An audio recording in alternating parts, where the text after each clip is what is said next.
Hello दोस्तों, कैसे हो आप। मैं आशा करता हूँ आप सब ठीक होंगे।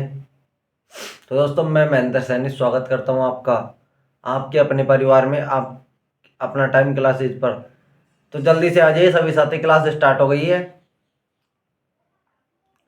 सभी क्लास को ज़्यादा से ज़्यादा शेयर कर देंगे अपने दोस्तों तक। क्लास को लाइक करें, चैनल को सब्सक्राइब करें। तो आ जाइए साथी, जल्दी से सभी जुड़ जाइए। तो दोस्तों, हम पढ़ रहे थे आईटीआई से निकलने वाली भर्तियों की तैयारी के लिए। आईटीआई से कौन कौन सी भर्ती निकलती है उन सबकी तैयारी के लिए। तो दोस्तों, हम ट्रेड इलेक्ट्रिशियन की थ्योरी, आईटीआई में ट्रेड इलेक्ट्रिशियन की थ्योरी पढ़ रहे थे। ठीक है, ट्रेड इलेक्ट्रिशियन की थ्योरी। अब दोस्तों, आईटीआई से कौन कौन सी वैकेंसी निकलती है, जैसे सबसे बड़ी भर्ती जो हमारे सामने आ रही है, रेलवे। ठीक है, रेलवे सबसे बड़ी भर्ती जो हमारे सामने आ रही है, रेलवे। इसमें क्या, एएलपी टेक्नीशियन, ठीक है, असिस्टेंट लोको पायलट और टेक्नीशियन, ये सबसे दो बड़ी भर्ती जो हमारे सामने आ रही है। इनके अलावा आईटीआई से निकलने वाली लाइनमैन, ठीक है, लाइनमैन के अलावा मेट्रो, इनके अलावा वर्तमान में एसएसबी में भी इसकी पोस्ट आई थी, इलेक्ट्रिशियन की। ठीक है, इनके अलावा आईटीआई से बहुत वैकेंसी निकलती है दोस्तों, आईटीआई से बहुत वैकेंसी निकलती है। ठीक है, और जो भी आपका दोस्त है सत्य आईटीआई कर रहे हैं, आईटीआई पेपरों की तैयारी कर रहा है, तो ये क्लास उन सबके लिए महत्वपूर्ण है। ठीक है दोस्तों, ये क्लास उन सबके लिए महत्वपूर्ण है। तो सभी क्लास को ज़्यादा से ज़्यादा शेयर कर दीजिए अपने दोस्तों तक। क्लास को लाइक करें, चैनल को सब्सक्राइब करें। आइए दोस्तों, देखते हैं आगे। कल हमने पढ़ लिए थे संधारित्र। ठीक है, पूरे पढ़े नहीं थे। संधारित्र कितने प्रकार के होते हैं, 6 प्रकार के। संधारित्र को बोलते हैं हम कैपेसिटर, कंडेंसर। ठीक है, संधारित्र कितने प्रकार के होते हैं, 6 प्रकार के। दोस्तों, कौन कौन से, वायु संधारित्र नंबर 1, वायु संधारित्र। फिर कागज संधारित्र, ठीक है, कागज संधारित्र। अभ्रक संधारित्र, उसके बाद है मृत्तिका संधारित्र, उसके बाद है विद्युत विश्लेष्य संधारित्र। कौन सा है, विद्युत विश्लेष्य संधारित्र। उसके बाद एक है लास्ट का, बहुकार्बोनेट संधारित्र, बहुकार्बोनेट संधारित्र। ठीक है दोस्तों, हमने 4 के बारे में कल पढ़ लिया था। कौन कौन से के बारे में, वायु, कागज, अभ्रक और मृत्तिका। आइए आज देखते हैं विद्युत विश्लेष्य संधारित्र। विद्युत विश्लेष्य संधारित्र ये क्या होता है, क्या काम आता है, बताइए दोस्तों।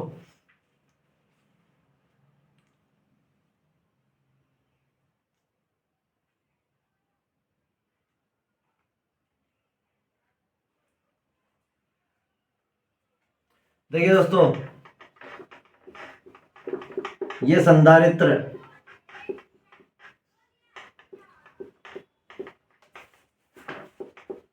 एल्यूमिनियम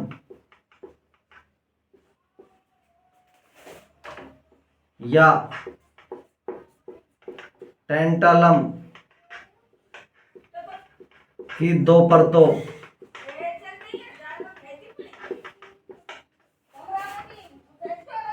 जिनमें से एक पर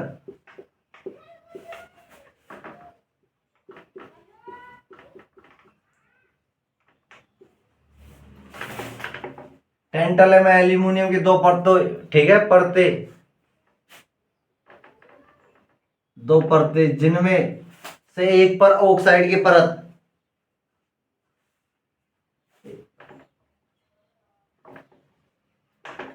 ऑक्साइड की परत है, ऑक्साइड फिल्म लेपित होता है। और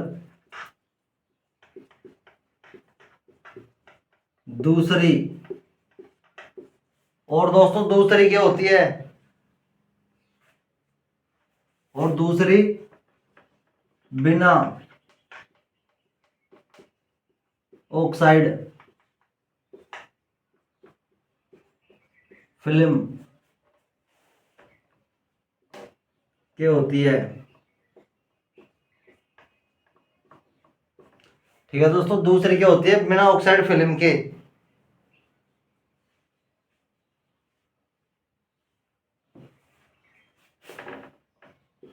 इन परतों को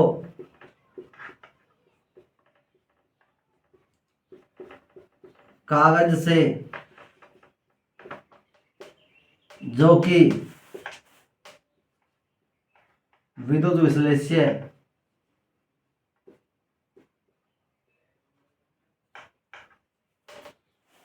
से लेपित होती है,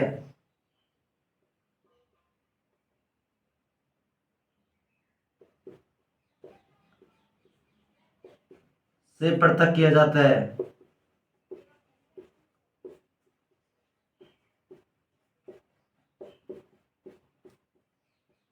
से पृथक किया जाता है। ठीक है दोस्तों, तो देखिए विद्युत विश्लेष्य संधारित्र, ये संधारित्र एल्युमिनियम या टेंटलम की दो परतें जिनमें से एक पर ऑक्साइड फिल्म लेपित होता है और दूसरी बिना ऑक्साइड फिल्म, ठीक है, के होती है। इन परतों को कागज से जो कि विद्युत विश्लेष्य से लेपित होते हैं उनसे पृथक किया जाता है, यानी कि उनको अलग किया जाता है। ठीक है दोस्तों, उनको अलग किया जाता है। आगे देखिए,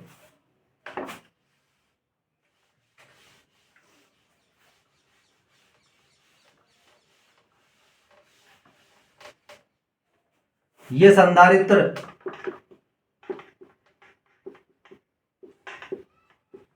केवल जस्ट धारा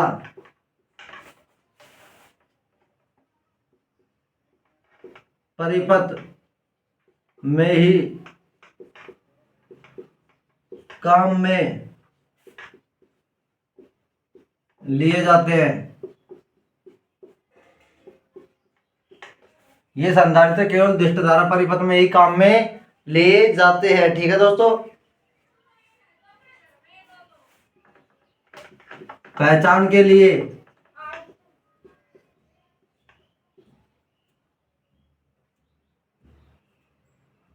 इनके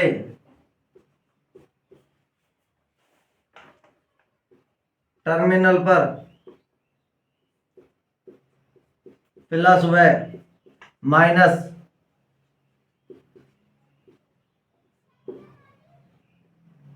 अंकित होता है।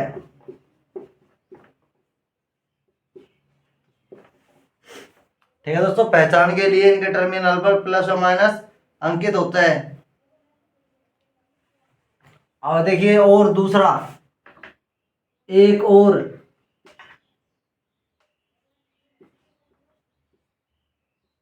बड़ी तार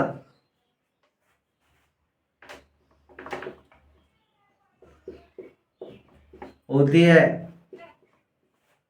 जो पॉजिटिव तथा दूसरी ओर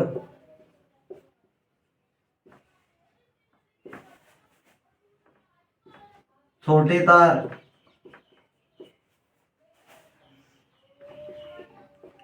होती है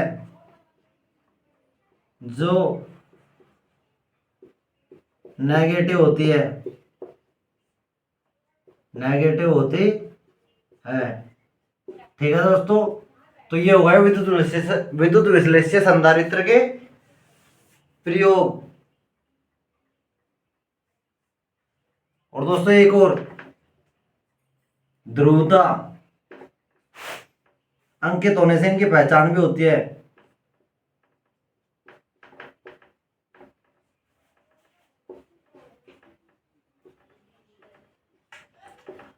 इनकी पहचान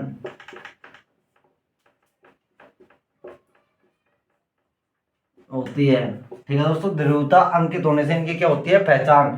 तो ये हो गया आपका विद्युत विश्लेष्य चालक। ठीक है, आगे देखिए अब बहुकार्बोनेट संधारित्र।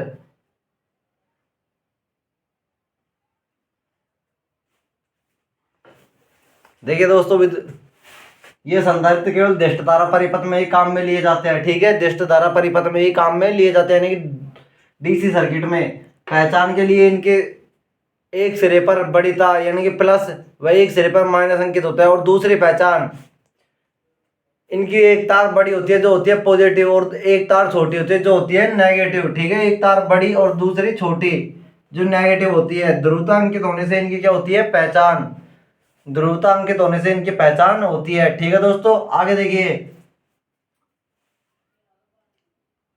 बहुकार्बोनेट संधारित्र।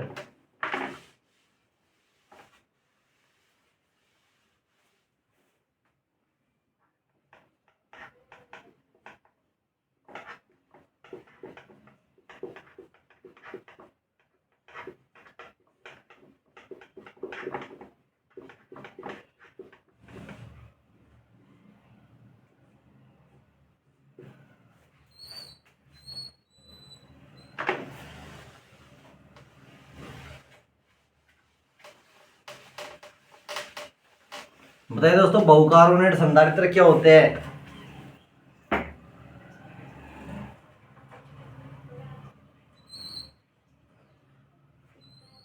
Polycarbonate capacitor. Polycarbonate capacitor. बताइए दोस्तों, बहुकार्बोनेट संधारित्र क्या होते हैं?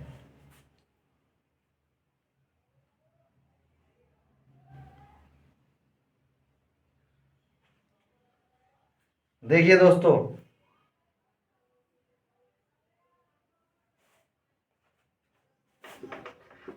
ये कैपेसिटर,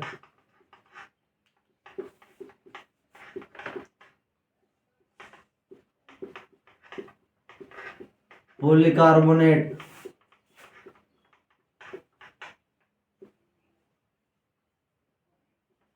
की, ये कैपेसिटर पॉलीकार्बोनेट की फिल्म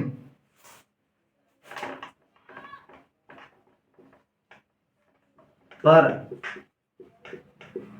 एल्यूमिनियम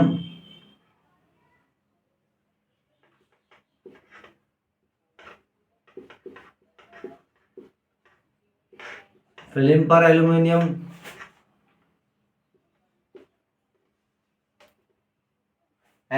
धातु की परत चढ़ाकर, एल्यूमिनियम की धातु की परत चढ़ाकर, एल्यूमिनियम की धातु की परत चढ़ाकर चिपका दिए जाते हैं, लपेटा जाता है।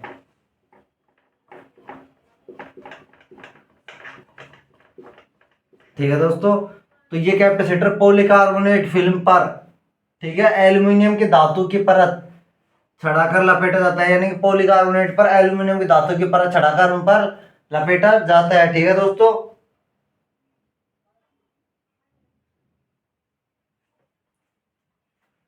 इसमें प्रयोग किए गए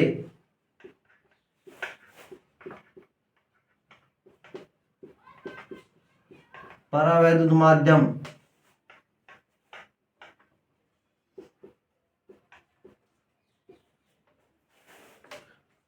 पॉलीकार्बोनेट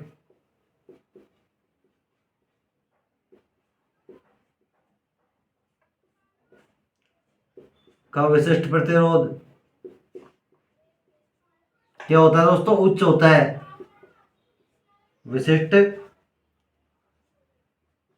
प्रतिरोध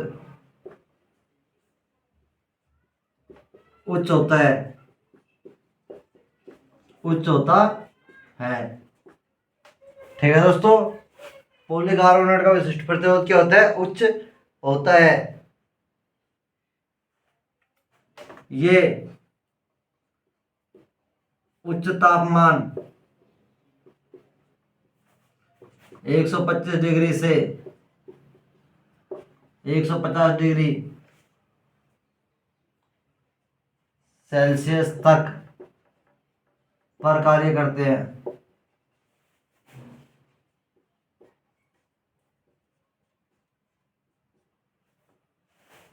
बहुकार्बोनेट संधारित्र, ये कैपेसिटर पॉलीकार्बोनेट की फिल्म पर एल्युमिनियम के धातु की परत चढ़ाकर लपेटे जाते हैं। ठीक है, इसमें प्रयोग किए गए परावैद्युत माध्यम पॉलीकार्बोनेट किसके बने होते हैं, पॉलीकार्बोनेट के, का विशिष्ट प्रतिरोध उच्च होता है। ये उच्च तापमान पर 125 डिग्री सेल्सियस, ठीक है, से 150 डिग्री सेल्सियस तक पर कार्य करते हैं। ठीक है दोस्तों,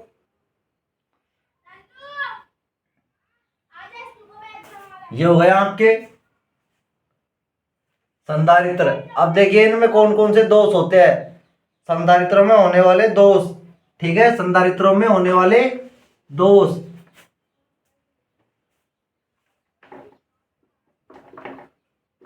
संधारित्रों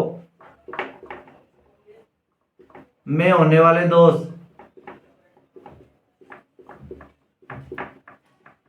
होने वाले दोष।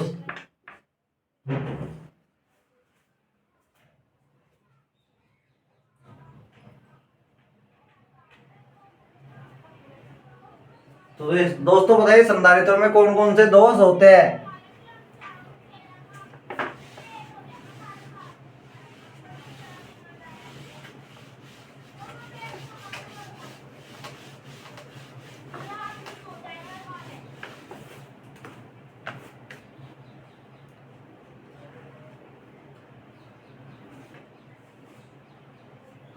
तो दोस्तों संधारित्रों में 3 प्रकार के दोष होते हैं। कौन कौन से दोष?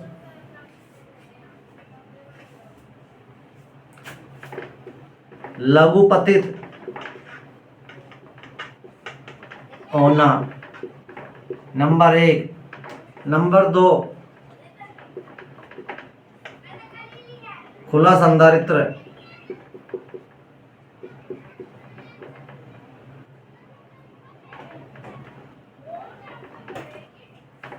और तीसरा लीकेज संधारित्र। तो दोस्तों ये 3 प्रकार के दोष होते हैं। ठीक है, संधारित्रों में कितने प्रकार के दोष होते हैं? 3 प्रकार के दोष होते हैं।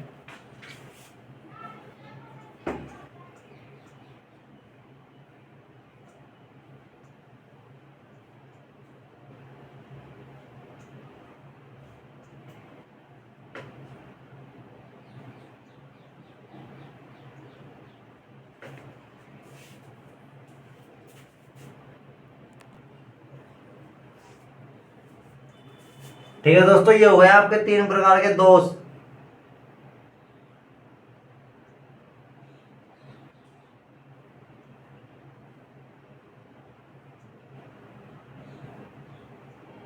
दोस्तों ये लघुपतित होना क्या होता है? तो दोस्तों संधारित्र यानी कि दोस्तों जैसे हम कैपेसिटर जिसे कंडेंसर बोलते हैं, ठीक है, उसको लंबे समय तक हम जैसे यूज में ले रहे हैं, 1 साल 2 साल 3 साल, तो दोस्तों उसकी क्षमता कमजोर होने लगती है।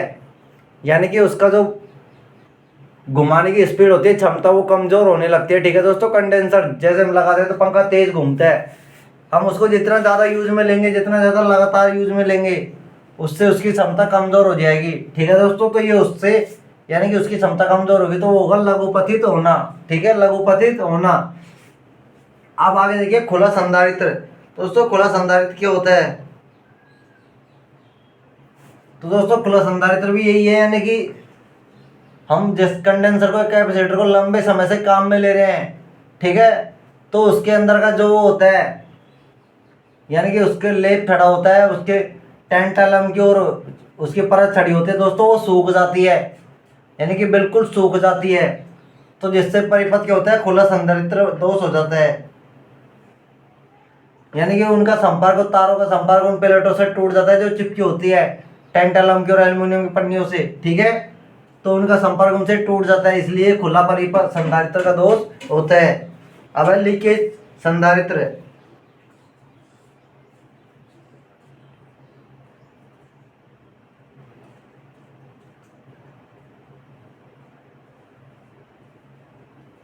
और दोस्तों लीकेज संधारित्र क्या है? तो दोस्तों लीकेज का अर्थ है जैसे हमने कोई संधारित्र कैपेसिटर को लंबे समय तक काम में ले रहे हैं, ठीक है, खूब बढ़िया चल रहा है, लेकिन कभी कभार ज़्यादा लाइट आने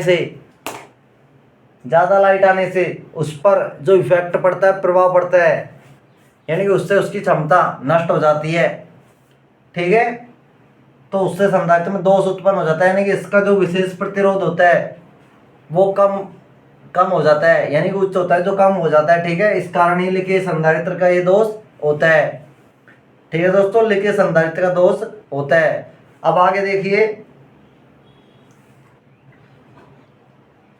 संधारित्र को जोड़ने की विधियां। तो संधारित्र को जोड़ने की कौन कौन सी विधियां है? ठीक है,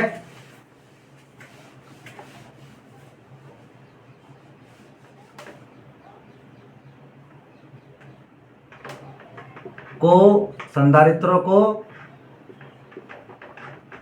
जोड़ने की विधियां।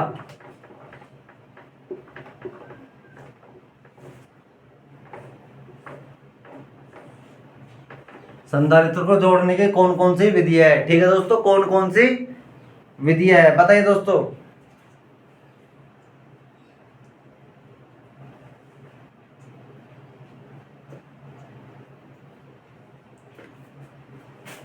तो दोस्तों संधारित्र को जोड़ने की दो प्रकार की विधियां है, एक तो है मालाक्रम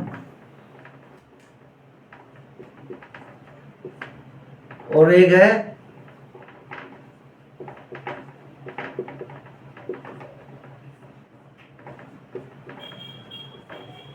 समानांतर क्रम, ठीक है, पैरेलल क्रम और एक माला क्रम।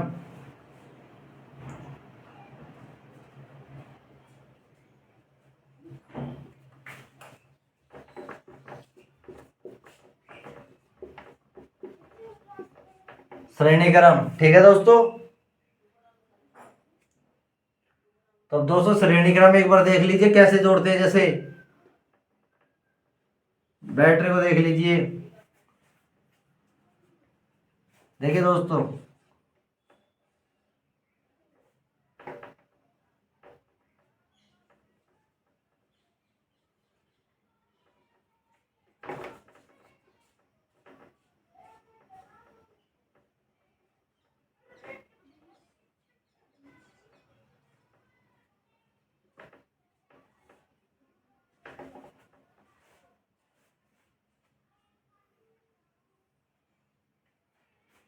तो दोस्तों ये हो गया हमारा माला क्रम, ठीक है, ये तो हो गया हमारा माला क्रम यानी कि श्रेणी क्रम, ठीक है।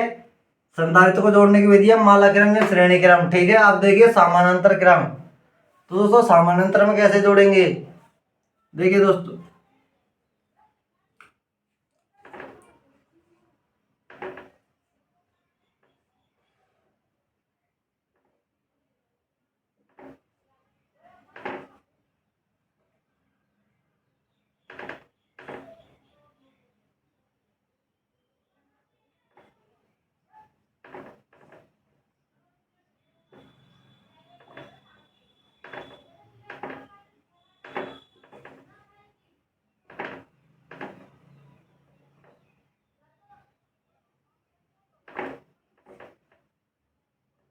ठीक है दोस्तों।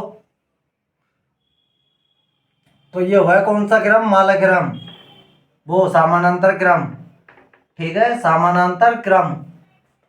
तो संधारित्र को जोड़ने की दो विधि हो गई, कौन कौन सी, माला क्रम या श्रेणी क्रम, माला क्रम या श्रेणी क्रम, ठीक है, और एक समानांतर क्रम पैरेलल, ठीक है, माला क्रम, श्रेणी क्रम या सीरीज, ठीक है, सीरीज में, और एक समानांतर क्रम तो जिसे बोलते हैं पैरेलल, ठीक है, पैरेलल।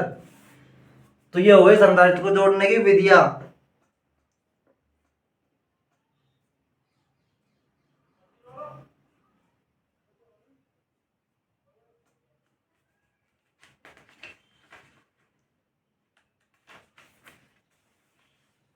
अब आगे देखिए,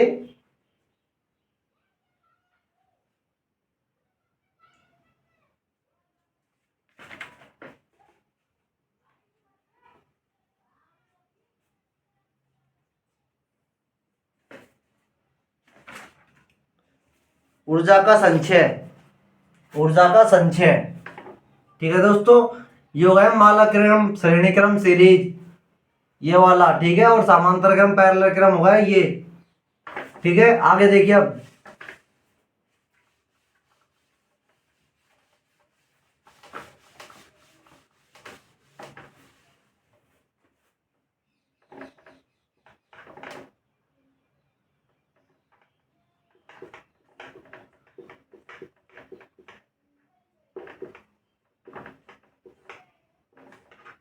ऊर्जा का संचय। तो दोस्तों ऊर्जा का संचय क्या होता है,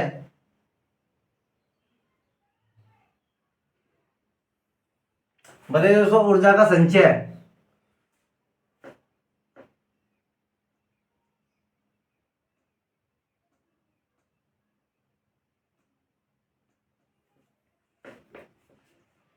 ऊर्जा का संचय यानी कि ऊर्जा का क्या करना, एकत्रित करना, बेड़ी करना या खर्च करना। संचय क्या होता है दोस्तों, संचय, ऊर्जा का संचय। ऊर्जा का संचय क्या होता है, ऊर्जा को बेली करना, ठीक है, ऊर्जा को इकट्ठा करना, ठीक है, संचय करना। तो देखिए दोस्तों,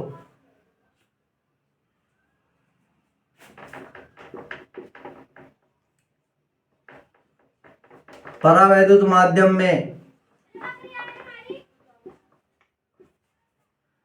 ठीक है, परावैद्युत माध्यम में विद्युत, परावैद्युत माध्यम में विद्युत क्षेत्र उत्पन्न करने के लिए,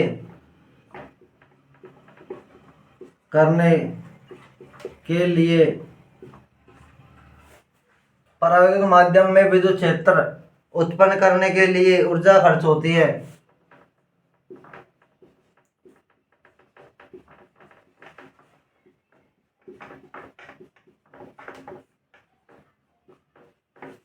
ऊर्जा क्या होती है, खर्च होती है, जो कि हमें कहां से प्राप्त होती है, जो कि विद्युत प्रदाय से प्राप्त होती है।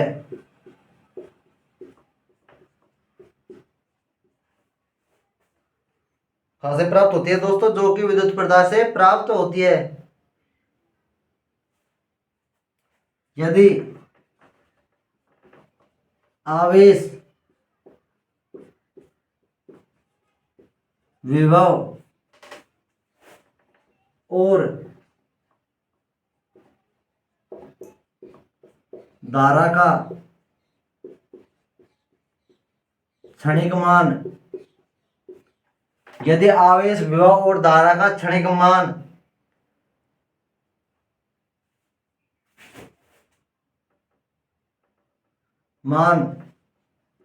कूलम्ब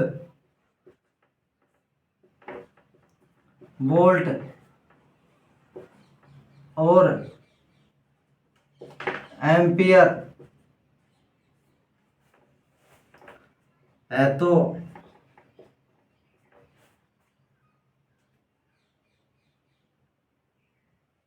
ठीक है दोस्तों, ऊर्जा का संचय करने का नियम, परावैद्युत माध्यम में विद्युत क्षेत्र उत्पन्न करने के लिए ऊर्जा खर्च होती है, ठीक है दोस्तों, जो कि विद्युत प्रदाय से प्राप्त होती है, विद्युत प्रदाय से प्राप्त होती है यानी कि इकट्ठा होती है, हमें मिलती है, ठीक है।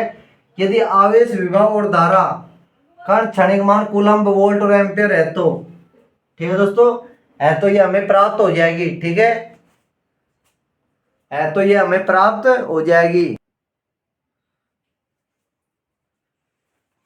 तो दोस्तों ये हो गया आज की क्लास, ठीक है दोस्तों। तो सभी दोस्त क्लास को ज़्यादा ज़्यादा शेयर कर देंगे अपने दोस्तों तक, सभी क्लास को लाइक करें, चैनल को सब्सक्राइब करें और कमेंट करके बताएं आपको क्लास कैसे लगी, ठीक है दोस्तों। और सभी क्लास को ज़्यादा से ज़्यादा शेयर कर देंगे अपने दोस्तों तक, ठीक है। जय हिंद दोस्तों।